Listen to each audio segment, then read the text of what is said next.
Welcome, Emily, to the QAC. Emily is the Liberal candidate for the Bay of Quinte riding. We are asking her your questions today. If you'd like to introduce a little bit yourself. Yes, absolutely, and thank you so much for having me. Really a pleasure to be here and to see all of the art in person. So my name is Emilie Leneveu, or Emilie Leneveu for any francophones in the room or on the call, I guess I should say, or on the Facebook, whatever it may be, whatever platform you're on.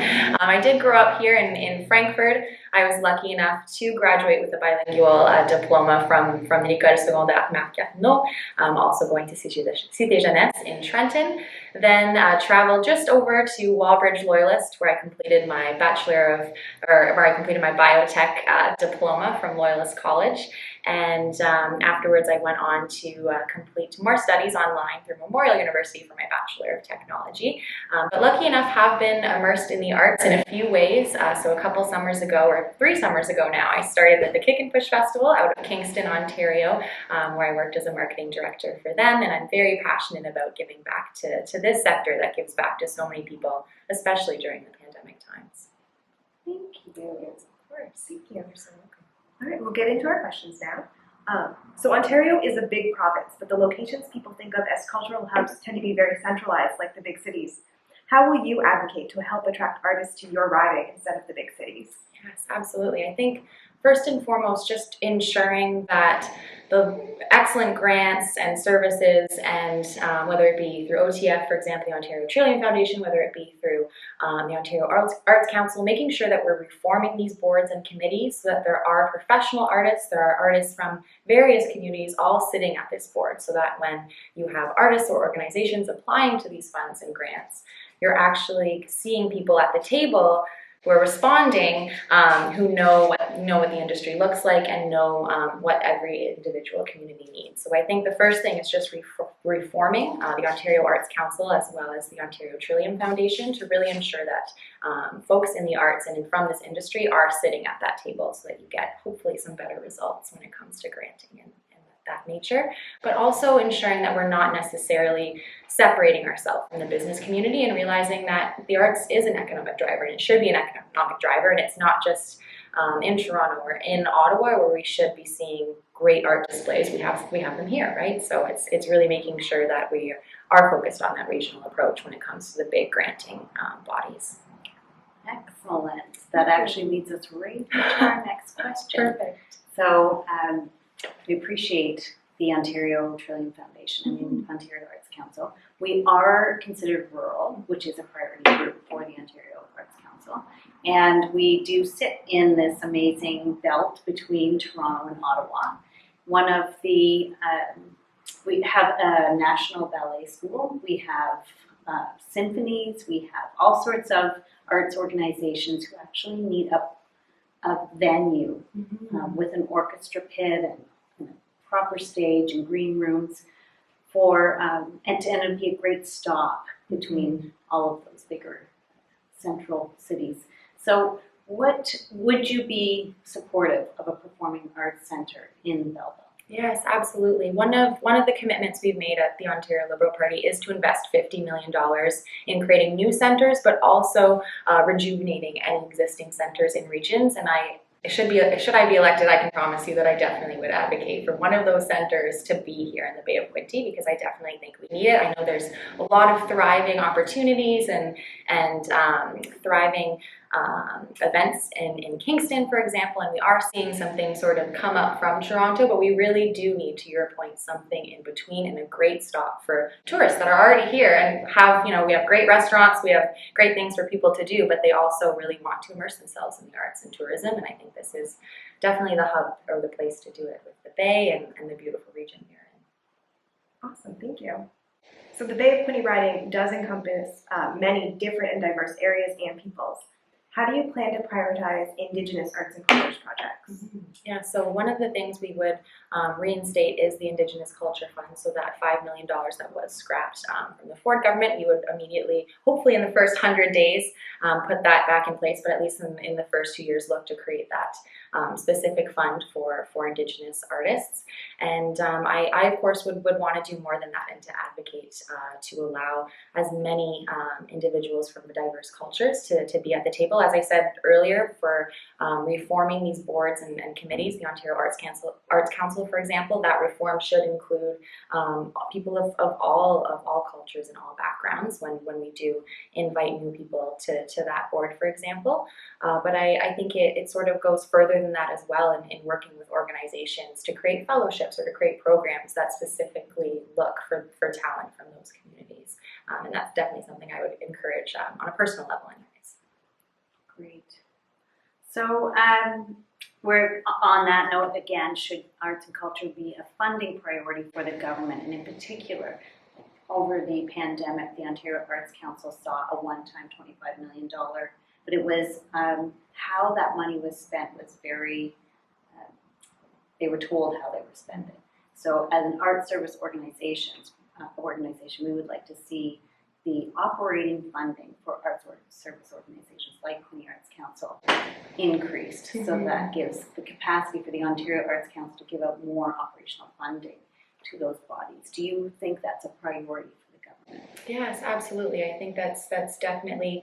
I wouldn't say it was necessarily top of mind, unfortunately, in our first platform and policy creation, and I think it was immediately seen as a glaring issue when a lot of candidates sort of went over some of our platform and policy pieces. We definitely recognize as soon as there's a gap in any piece of policy, we recognize when it is a glaring one, and the arts definitely needed to be more prominent in our platform. And I'm happy that there are some very distinct points in the platform for funding. We need to go further, and I recognize that we do need to advocate even further for the arts. As I said earlier, in this pandemic, or in pandemic times, if you will, the arts for myself and for so many people really did help shed some light, or have that light at the end of the tunnel, for lack of a better term. And I think we definitely need to advocate for funding in our regions and in our communities, and recognize that the arts are an economic driver. And if we can give on the municipal level, for example, and provincial level, if we can ensure that we're giving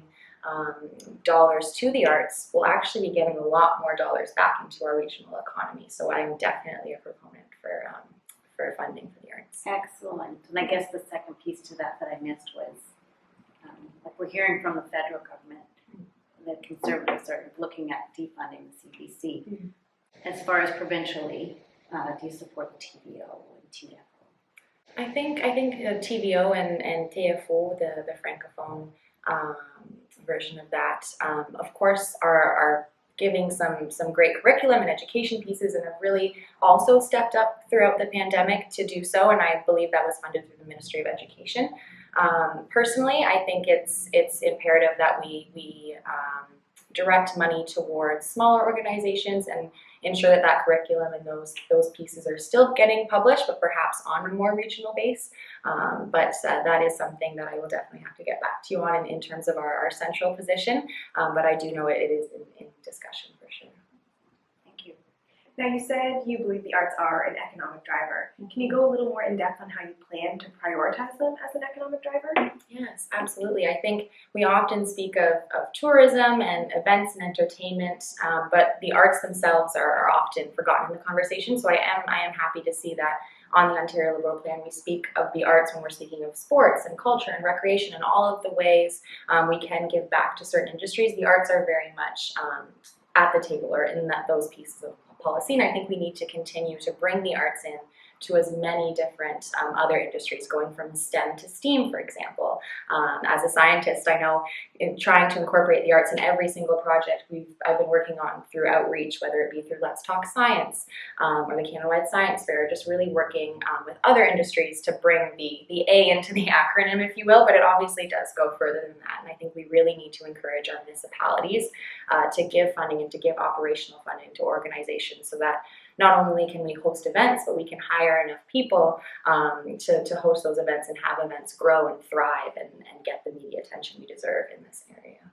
Yes, that's great. We do appreciate the support, and arts and culture is one of those areas in education that is so essential because it's overlooked for its capacity to instill in our new generation critical thinking skills and problem solving. Absolutely. And being identity, having some identity. So continuing funding, we hope for continuing funding. How would you advocate for an increase in funding for arts and culture? I can say that personally, I will always speak to my experiences.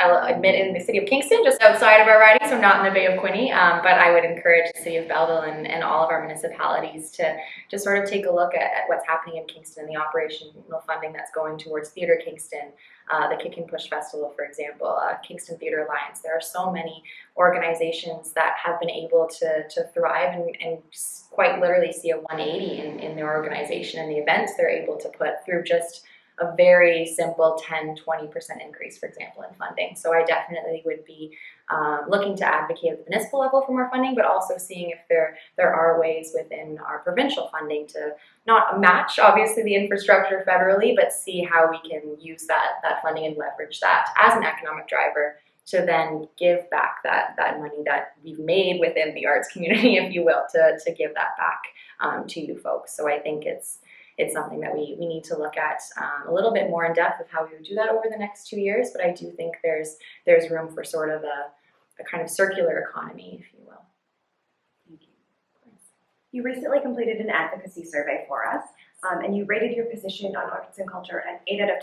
How will you prove that to the people in the arts and culture sector? Well, I hope to do that on a daily basis or a weekly basis by ensuring that everything we do from the first day that we're elected never forgets the arts. So we're never forgetting to shed light on the great work that organizations like yourselves are doing. And I think that comes from having that provincial backing or being promoted by your member of provincial parliament. And not to say that that's not being done now, but I do think that we can put just a little bit more energy in shedding light towards the arts community, and also making sure that the funding that's needed and the rationale behind that is brought to the table or often spoken of at the table, and that's something that I definitely will do. Great. So on that same advocacy survey that you completed for us, you said you believed in basic universal income and that it would benefit arts and culture. Mm-hmm. How committed are you to pursuing that basic universal income for the people of Ontario? Yes, I believe it was something like 4,000 individuals under the previous Liberal government that were able to benefit from an income pilot, and we are looking to reinstate that pilot that has been scrapped by our current government. The results were relatively inconclusive, although I will say it seemed to be more on the uphill trend. Personally, I would say that I wouldn't quite call them inconclusive. I would say they're a little bit on the uphill trend, and we are going to reinstate that universal income pilot based on the past research, obviously recognizing that we have to sort of recreate the pilot, and we can't completely go off past research given that the pandemic is sort of in between.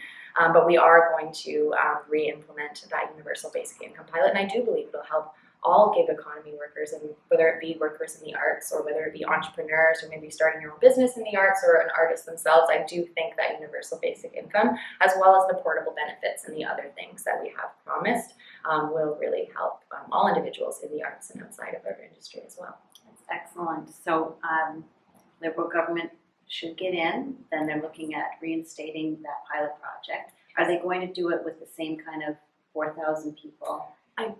I believe we're looking at a similar structure, yes, but I'm not quite sure of the fine details, but I do know we are looking to start something in our first 100 days of office, or to start implementing that right away. It is one of the first promises that Stephen Del Duca did make right out of our AGM last November, I think it was, and yes, it's one of the 3 first promises that were in our platform, so I know it's definitely top of mind. That's great, because if we've learned anything over the last 2 years, the gig economy, arts and culture workers are very vulnerable workers as far as their income goes. And so being part of that pilot project, or a good section of that pilot project, would be something that we would hope you would advocate for. Absolutely. Should I get elected, you can definitely count on me for trying to get the Bay of Quinte in everything and anything I can get our hands into. So yes, no, absolutely. Perfect.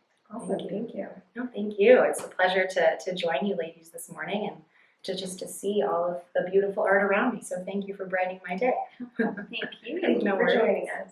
Good luck on your campaign, and we're going to be happy to see the results and you coming door to door. And yes, perfect. Yes, we're just right across the street, so it was a very short walk for me Excellent. for our office. Yes. Thanks for taking the time to see us. No worries. Thank you so much.